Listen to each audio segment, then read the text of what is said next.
ఆపదామపహర్తారం దాతారం సర్వసంపదాం లోకాభిరామం శ్రీరామం భూయో భూయో నమామ్యహం. వెంకటాద్రి సమం స్థానం బ్రహ్మాండే నాస్తి కించన వెంకటేశ సమో దేవో నభూతో నభవిష్యతి. శ్రీ గోదాదేవ్యే నమః. తిరుప్పావై గ్రంథంలో ఈరోజు మనం 19వ పాశురాన్ని అనుసంధానం చేసుకునే ముందర ఒక విషయాన్ని గ్రహించాలి. అదేమిటనంటే తిరుప్పావై ఒక అక్షర దీపము. తిరుప్పావై ఒక అక్షర దీపము. ఇందులో వర్ణించబడే వ్యక్తులందరూ దీపాలే. గోపికలు దీపాలే, కృష్ణ పరమాత్మతో సహా నందుడు, యశోదాదేవి, బలరాముడు ఇత్యాదులందరూ దీపాలే. గోకులమే ఒక దీపంగా ప్రకాశిస్తూ ఉంటుంది. దీపం యొక్క లక్షణం ఏమిటి అంటే చీకటిని పోగొట్టి వెలుతురుని మనకు అందించటం. ఇక్కడ దీపము అనంటే మన అజ్ఞానం అనేటువంటి చీకటిని పోగొట్టి జ్ఞానము అనేటువంటి వెలుగుని అందించటము. ఈ విధంగా మనం భావించినట్లయితే 30 పాశురాలలో ఉండేటువంటి ప్రతి వాక్యము, ప్రతి పదము, ప్రతి అక్షరము మనలో ఉండేటువంటి అజ్ఞానాన్ని పోగొట్టి జ్ఞానాన్ని కలగచేసేటువంటి దీపాలు. ఇందాక శ్రీకృష్ణునితో కలిపి మనం దీపంగా మనం భావించాం. ఇప్పుడు కృష్ణ దీపం, ఇది ఒక మహాదీపం. అన్ని దీపాలు దేంట్లోంచి వస్తాయి అనంటే కృష్ణ పరమాత్మ అనేటువంటి దీపం నుంచి. వేదాలలో కూడా చెప్తూ ఉంటారు, ఒక మహా అగ్నిలోంచి అగ్ని కణాలు, నిప్పు రవ్వలు ఏ విధంగా అయితే వెదజల్లబడుతూ ఉంటాయో ఆ రకంగా పరమాత్మ యొక్క దివ్య తేజస్సు నుంచి జీవులందరూ ఉత్పన్నమయ్యారు అని. అదేవిధంగా పరమాత్మ అనేటువంటి దీపం నుంచి ఇన్ని దీపాలు వెలుగొందుతూ ఉన్నాయి. మనం కూడా ఆత్మదీపో భవ, నీ ఆత్మనే ఒక దీపంగా భావించు, అందునుంచి పరమాత్మని నువ్వు దర్శించు.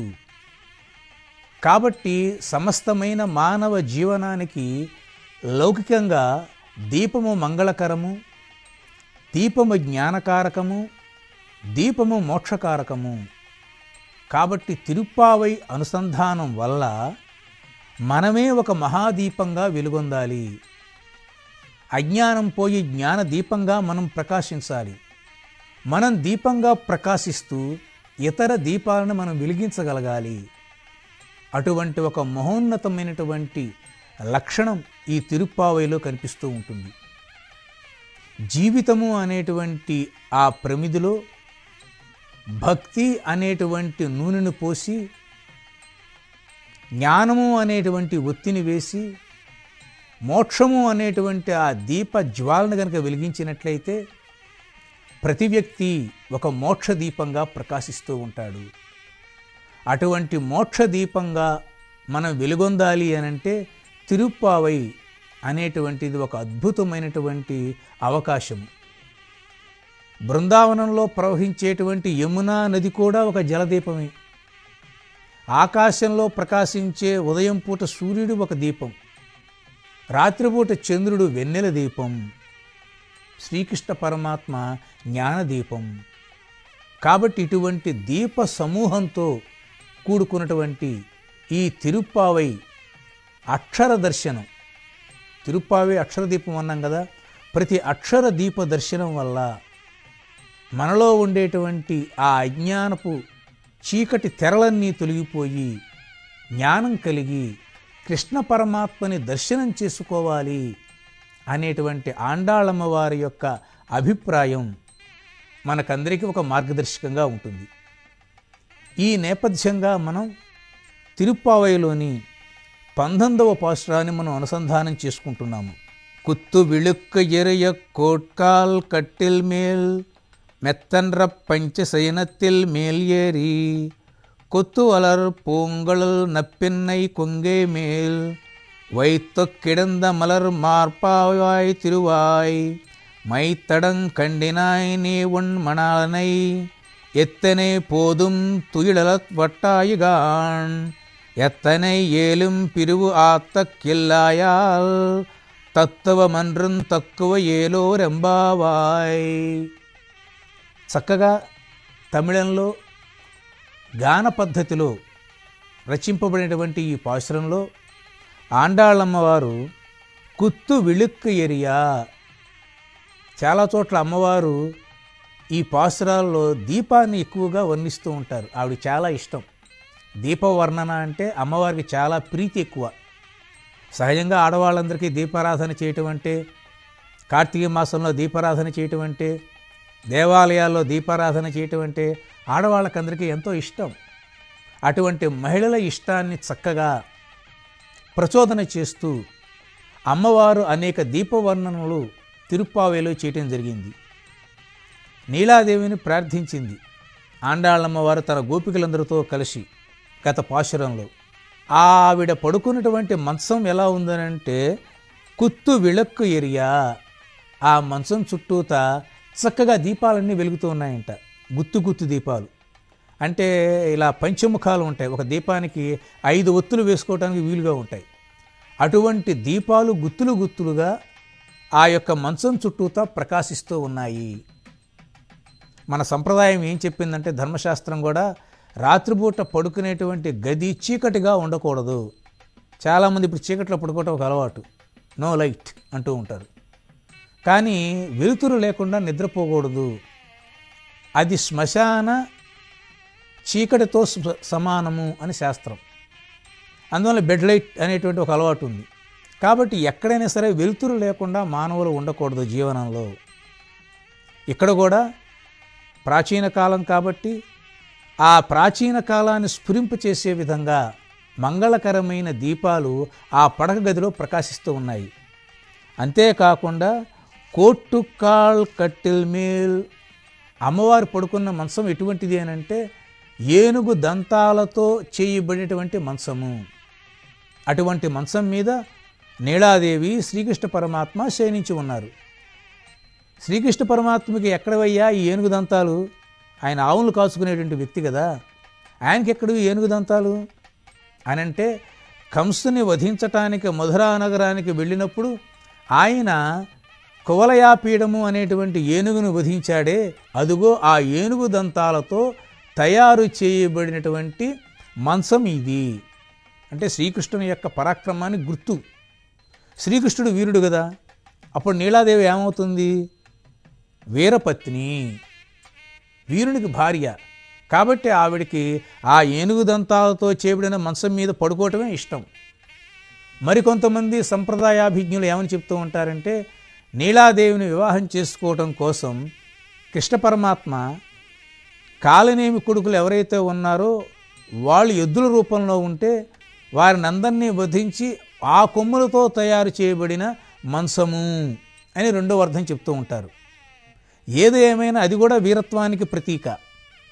అటువంటి దంతాలతో, ఏనుగు దంతాలతో లేదా ఎద్దుల కొమ్ములతో తయారు చేయబడిన కోళ్లతో కూడుకున్న మంచం ఏదైతే ఉందో ఆ మంచం మీద మెత్తైన్రే పంచశయనెత్తన్ మేల్యేరి, ఆ మంచం మీద పరుపు ఉందట, పంచశయనము అంటారు. అంటే 5 రకాల దుప్పట్లు, 5 రకాల పరుపులతో ఉన్నటువంటిది ఒక అర్థం. 5 లక్షణాలతో కూడుకున్న పరుపు అని అర్థం. ఆ 5 లక్షణాలు ఏమిటి అని అంటే, బాగా వైశాల్యంగా ఉండటం, సౌందర్యంగా ఉండటం, చల్లదనంగా ఉండటం, మెత్తగా ఉండటం, పరిమళంగా ఉండటం అనేవి 5 లక్షణాలు ఉంటాయి పరుపుకి, పంచశయనెత్తన్ అనేటువంటి దాంట్లో. కాబట్టి ఇటువంటి 5 లక్షణాలతో కూడుకున్న పరుపు మీద శయనించి ఉన్నటువంటి మన వాళ్ళు ఇంకొక అర్థం ఏం చెప్తూ ఉంటారంటే, ఈ మంచానికి ఉండేటువంటి 4 కోడులు 4 వేదాలకు ప్రతీక. ఆ మంచం మీద పలక ఉంటుంది, పరుపు ఉంటుంది కదా, పరుపు ఉండాలంటే మంచానికి అడ్డంగా పలక ఉండాలి. ఆ పలక ఏదైతే ఉందో అది సమస్తమైనటువంటి పురాణాలు.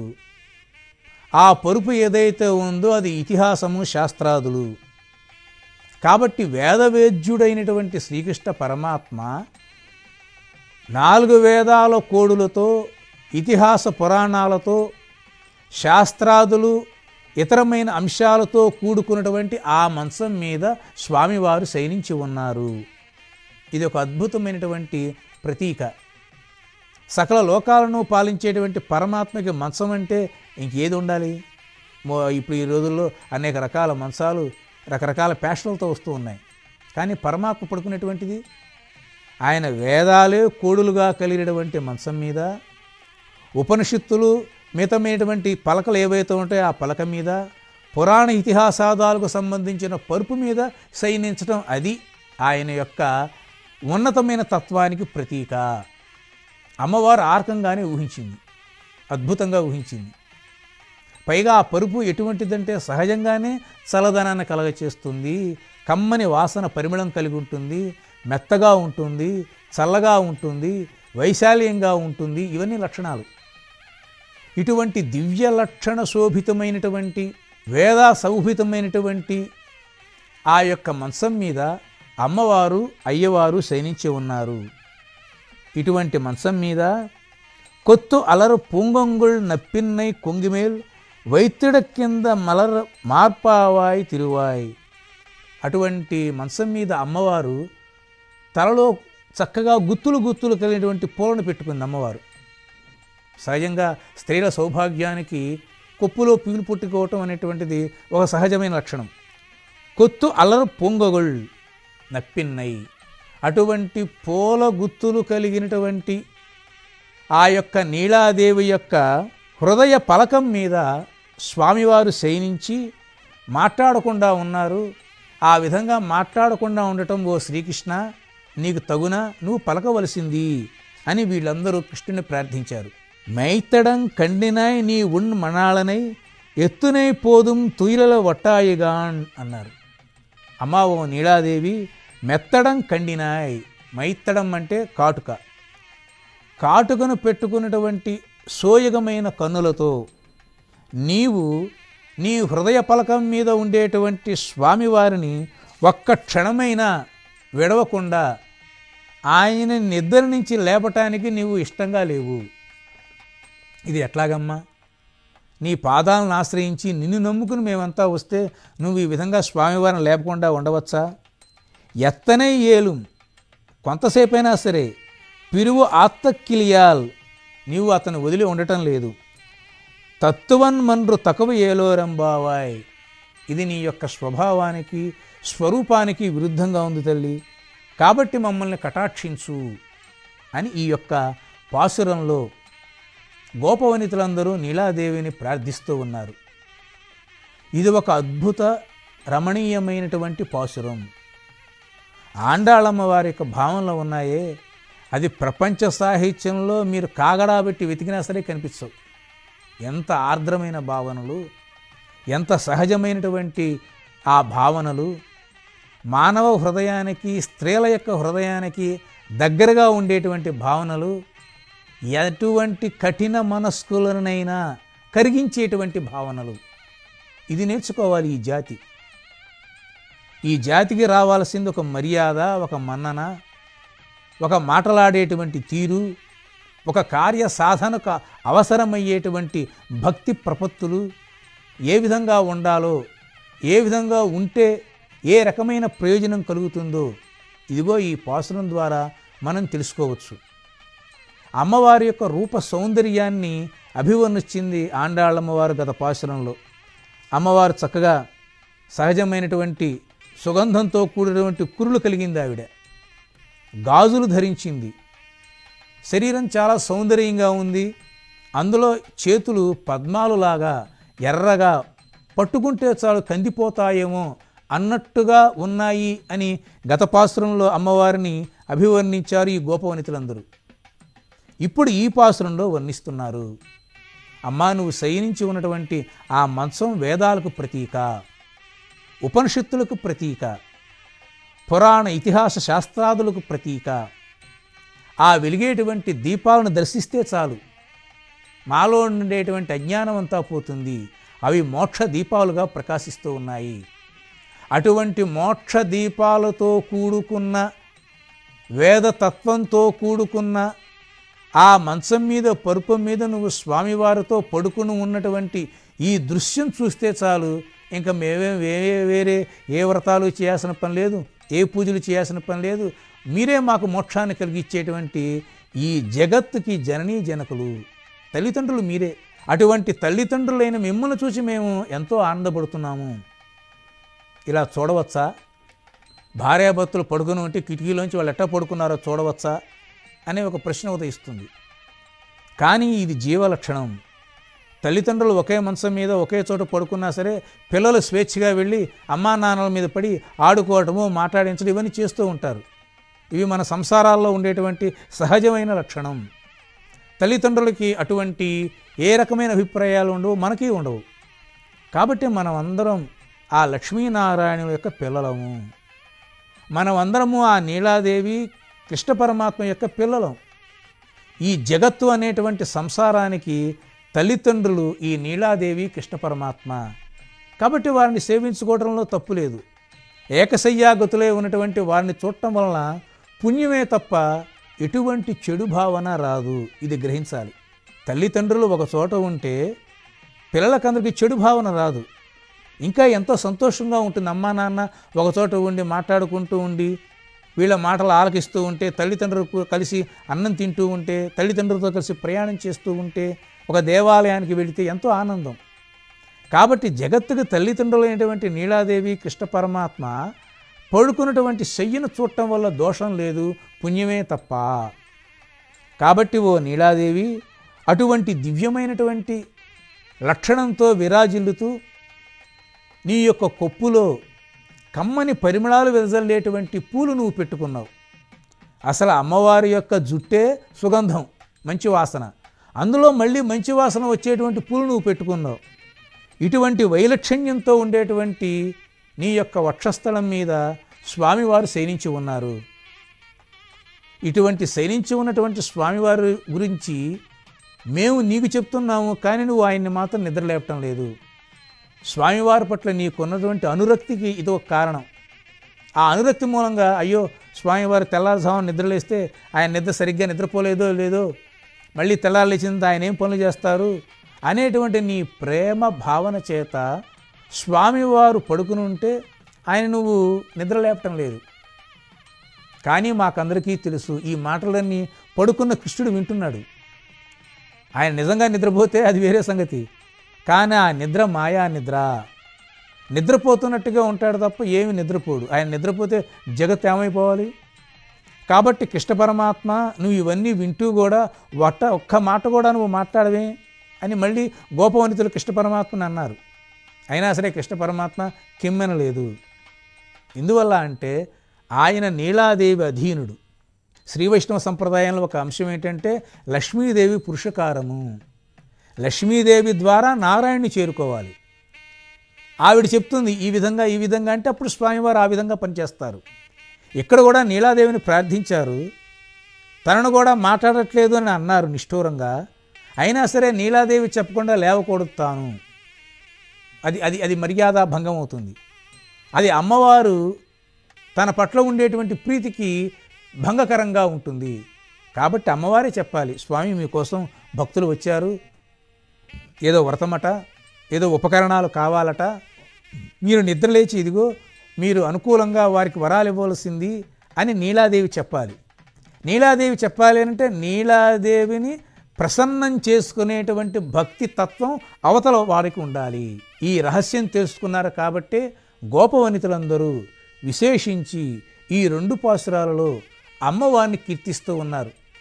అమ్మవారి యొక్క సుగంధభరితమైనటువంటి కేశములను, అమ్మవారి యొక్క చేతులకు ఉండేటువంటి గాజులను, అమ్మవారి చేతులు వర్ణము ఏ విధంగా అయితే తామరలతో సమానంగా ఉందో దాని అంశాన్ని, అమ్మవారు పడుకున్నటువంటి మంచాన్ని, కళ్ళకి కాటుక పెట్టుకున్నటువంటి వైనాన్ని. స్త్రీలకి కాటుక సౌభాగ్యకరము అన్నారు. ఆడవాళ్ళు గనక కాటుక గనక పెట్టుకున్నట్టయితే ఇంటిలో అరిష్టాలేమీ రావు అని ఒక భావన. ఆ నల్లని కాటుక ఏదైతే ఉందో అది దిష్టిహరణము. కాబట్టి ఇంట్లో ఉండేటువంటి ఇల్లాలు గనక కంటికి కాటుక గనక పెట్టుకున్నట్లయితే ఆ ఇంట్లో ఎటువంటి చెడు జరగదు.